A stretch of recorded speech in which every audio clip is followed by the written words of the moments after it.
Hi, and welcome to another episode of Casual Learning. I'm your host, John Bannan. What's the deal with evolution and consciousness? If you don't already believe that consciousness is caused by the brain, I'm going to give you a conclusive argument that it has to be caused by the brain. Now, some people will argue that consciousness is caused by an immaterial spirit that's in your body. Now, I'm not arguing against the existence of spirits. However, I am arguing against spirits being the cause of consciousness. Now, um, some people will say that spirits cause consciousness because consciousness itself is immaterial. It appears apparently out of nowhere. If you took a brain and you cut it open and looked in there, you're not going to find consciousness anywhere in there. So, consciousness is a very mysterious uh, thing, but nonetheless, it has to be a result of material brain processes. Now, you can look at the obvious reasons why that has to be true. Uh, the first being that, well, consciousness happens to be in the same location where your brain is, right? So you have a physical correlation between the brain and the proximity of consciousness. So the connection, the correlation seems to be obvious. But even that doesn't convince some people. Uh, you can also argue that what is this? The brain is the most complicated organ known in the universe.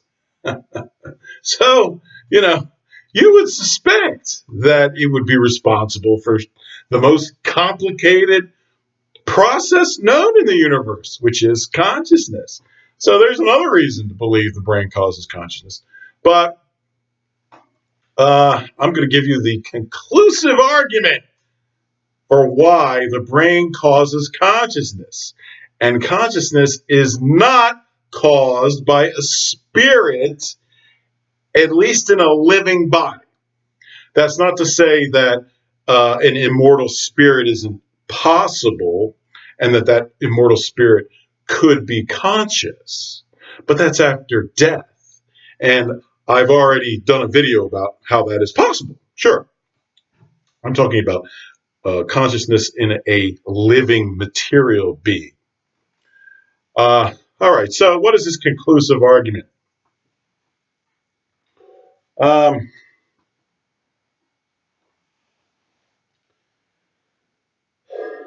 all right. The argument comes from evolution itself. Evolution is a process, a material process, by which um, organisms adapt through genetic mutations to forces in the environment, and the adaptations that are beneficial to the survival of the organism spread throughout and propagate throughout the species, and it modifies the form of the species.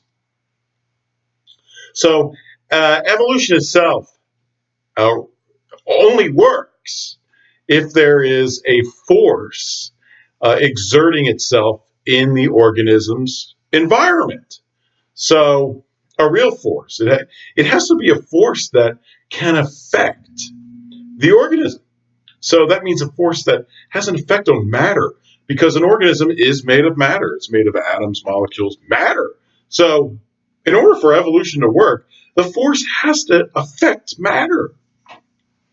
Now, um, you can argue that spirits can exert a force that affects matter and atoms and molecules. You have these stories about haunted houses where spirits might be, responsible for creaking doors or windows opening up or cold spots in a room somewhere. So you can argue that spirits can exert a force that affects matter. However, those sorts of sporadic forces that spirits might exert couldn't affect the evolutionary process because they don't happen nearly enough for it to even affect evolution. The forces that affect evolution are ubiquitous forces, fairly constant forces. These are forces that have a fairly constant influence on the environment of the organism, such that the organism can adapt to take advantage of those forces or to be affected by those forces. But in order for that to happen, those forces have to be ubiquitous and fairly constant. Now, what kind of forces are material forces are like that? Right? Well, there's all sorts of material forces like that. There's sunlight and gravity. There's weather conditions, humidity, temperature. Uh, there's the forces exerted by the organism's environment itself, the fauna and the flora of the environment. But these are fairly constant, ubiquitous forces that are around constantly and are the sorts of things that can exert a fairly constant force on the organism, such that when the genetic mutation does spring up, that the organism is affected by that force and can use the genetic mutation as a special adaptation that benefits the organism and allows it to evolve in a certain direction. Uh, Spiritual forces are so haphazard and irregular. There's no way that spiritual forces can impact evolution. Uh, it just doesn't occur with nearly enough regularity. Genetic mutations can occur at any time and at any place in an organism. And those forces have to be fairly constant and regular in order for it to affect the evolution of an organism. Now, that's not to say that ultimately God isn't responsible for evolution, because God creates the universe, and everything that happens in the universe is a result of God's spiritual force on the universe. So these ubiquitous forces that I was talking about, like gravity and sunlight and temperature and flora and fauna, those things can ultimately be derived from spiritual forces that God exerts on the universe itself. But I'm talking about a more direct and special force exerted by spirits, spiritual beings, um, and that sort of spiritual force is nowhere near regular enough in our world for it to have an effect on evolution. So, what does this mean? Well, the brain is evolved. It's part of the human organism. The human organism is evolved, and so is the brain. So, only those forces that can influence the evolution of a human being um, can influence the evolution of the brain. The brain can adapt to forces that affect the organism. It's not going to evolve uh, to adapt to forces which don't affect the organism with regularity. So the brain is not going to evolve to adapt to spiritual forces, these sort of special spiritual forces. It's only going to evolve to adapt to these ubiquitous natural forces that are constant, fairly constant. Um, so the brain will evolve, but the brain, since these spiritual forces um, really aren't affecting human evolution, the brain is not going to evolve to take advantage of those special spiritual forces. It's not. So consequently, the brain is not going to be evolved to interact with those spiritual forces because those spiritual forces aren't having an effect on its evolution. So why would it evolve to interact with those special spiritual forces? The answer is it wouldn't. It wouldn't. So, because of that, the brain with its evolved consciousness. Consciousness has to be a material process caused by these ubiquitous forces exerting their influence on the evolution of the brain. It can't be because of special spiritual forces.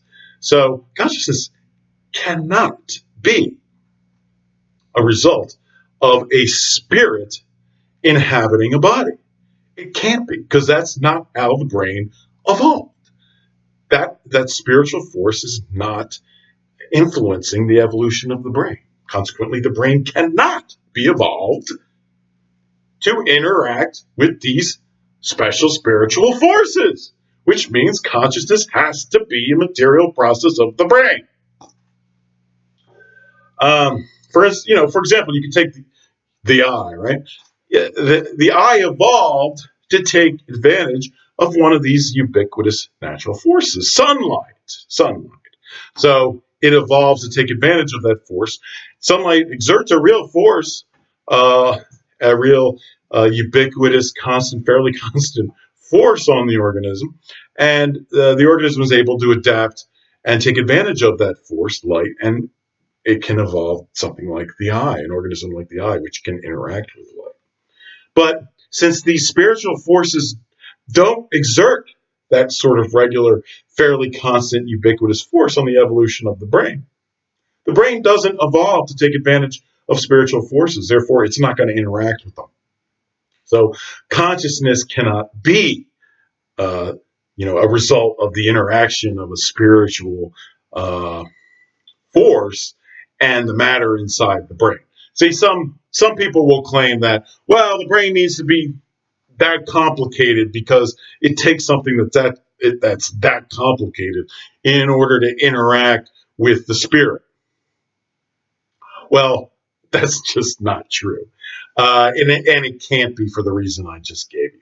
Because if spiritual forces do not exert a regular ubiquitous force on the evolution of the brain, then consciousness, which is an evolved process caused by the brain, cannot be there in order to adapt around this spiritual force. So it can't be that the brain is so complicated in order to interact with the spirit.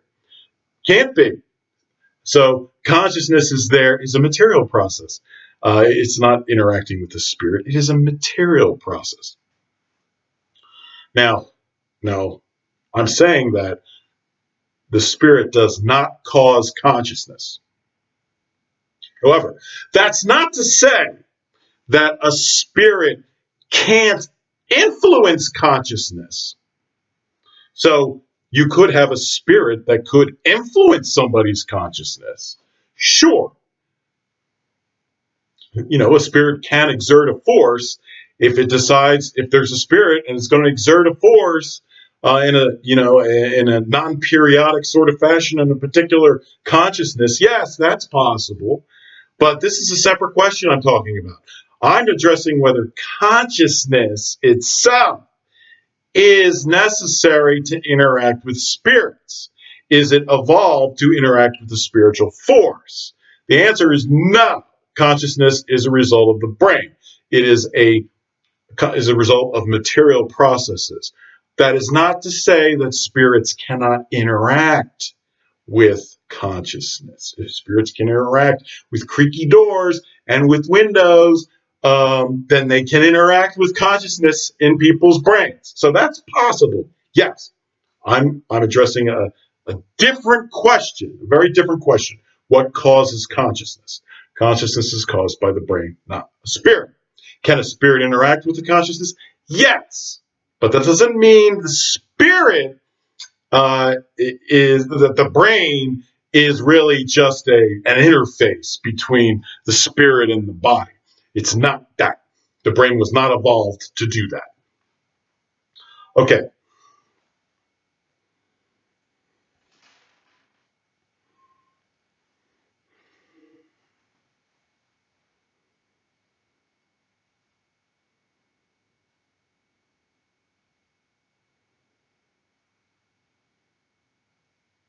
Okay. I think that's all I need to say. I think this argument I gave you is conclusive. It's absolutely conclusive proof that the brain causes consciousness. not a spirit. That's not to say spirits don't exist.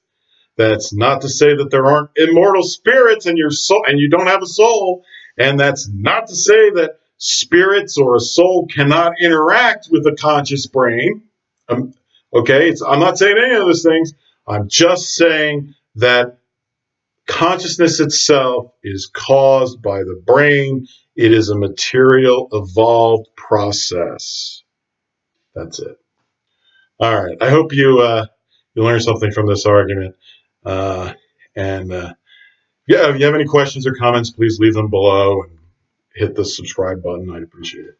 All right. Take care, everybody. Bye.